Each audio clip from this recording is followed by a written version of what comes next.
कोई एक आरएसएस का लीडर का एक बयान बता दो जहां पे लफ्ज हिंदुत्व इस्तेमाल हुआ।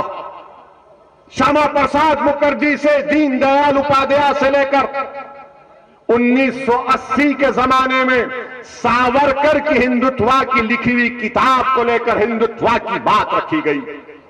हिंदुत्व के माने क्या है जो सावरकर ने लिखे? सावरकर ने अपनी किताब में लिखा कि हिंदुत्व के माने ये हैं कि वो शख्स, और मुसलमानों के बारे में सावरकर ने क्या कहा कि मुसलमान भारत को मदरलैंड और होली लैंड नहीं मानते, इसीलिए ये इनका मुल्क नहीं है। ये हिंदुत्व के माने सावरकर ने अपनी किताब में लिखे। और ये लोग बात करते हैं कि सुप्रीम कोर्ट के चीफ जस्टिस जे.एस. वर्मा ने बात कही। Justice JS. वर्मा ने सावरकर की किताब का हवाला नहीं दिया, मैं दे रहा हूं, पूछो इस पर इनकार कर सकते क्या तुम? मेरे अजीज दोस्तों और बुजुर्गों, ये बात हम सामने रखते हैं तो हम पर तनकीद शुरू हो जाती है, हम पर इल्जामात की बौछार शुरू हो जाती है। मैं हिंदुस्तान के, भारत के नेशनलिज्म को मानता हूं। वो भारत के नेशनलिज्म में तमाम लोग शामिल हैं, जिसको अंग्रेजी का वर्ड है वो इंक्लूसिव है। इंक्लूसिव है, ये नेशनलिज्म होना चाहिए। बल्कि मुझे याद आ रहा है कि मोहम्मद अली जौहर रहमतुल्लाह अलैह से जब पूछा गया, बरतानिया में अंग्रेजी में पूछा गया कि मोहम्मद अली जौहर तुम नेशनलिस्ट हो क्या, तो मोहम्मद अली जौहर ने कहा था कि मैं नेशनलिस्ट नहीं हूं, मैं सुपर नेशनलिस्ट हूं। हम मुसलमान सुपर नेशनलिस्ट हैं, मगर हम इंडियन नेशनलिज्म को मानते हैं।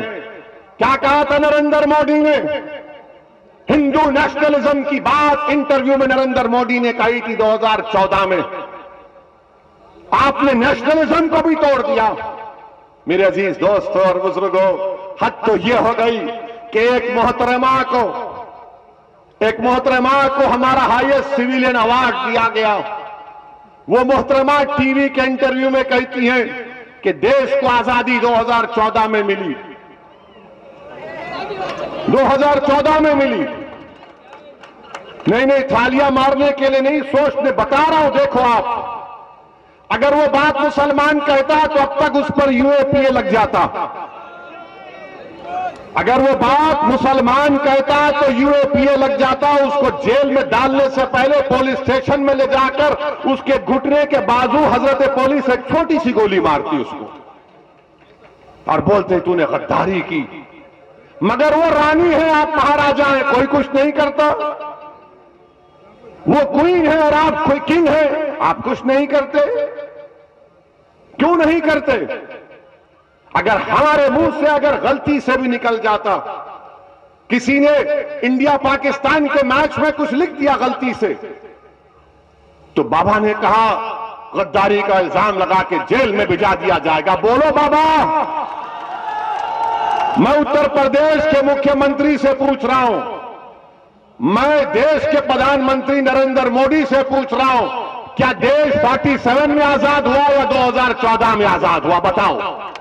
और अगर यह गलत है तो क्या देश के प्रधानमंत्री और उत्तर प्रदेश के मुख्यमंत्री गद्दारी का इल्जाम लगाएंगे, सेडेशन का?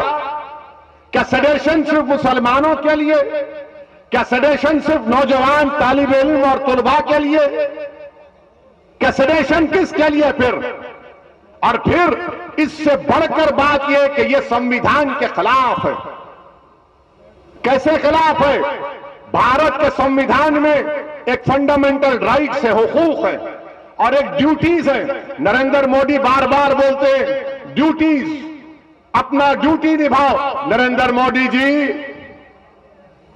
पार्लियामेंट में बल्कि संविधान में लिखा है कि इस बात को हमको तालीम दी जा रही है संविधान के जरिए कि हर भारत के रहने वाले के लिए, नागरिक के लिए जरूरी है कि वो मुजाहिदीन आजादी की इज्जत करें। डायरेक्टिव प्रिंसिपल्स में लिखा गया। बताओ तुम क्यों खामोश हो? खाली एक बयान आ गया बीजेपी से कि इस बयान से हम नहीं मानते। नहीं मानते तो फिर हम जब बोलते हैं तो हम पर मुकदमा क्यों? हमको भी कहो कि तुम्हारी बात को नहीं मानते। मगर तुम जो चाहे मन घड़क बातें अनाप शनाप बकते रहोगे। अगर हम इजहार ख्याल करेंगे, हमारी राय तुमसे मुख्तलिफ होगी, तुमको पसंद नहीं आएगी तो जेल मेरा मुकद्दर या गोली मेरा मुकद्दर बना दिया जाता है।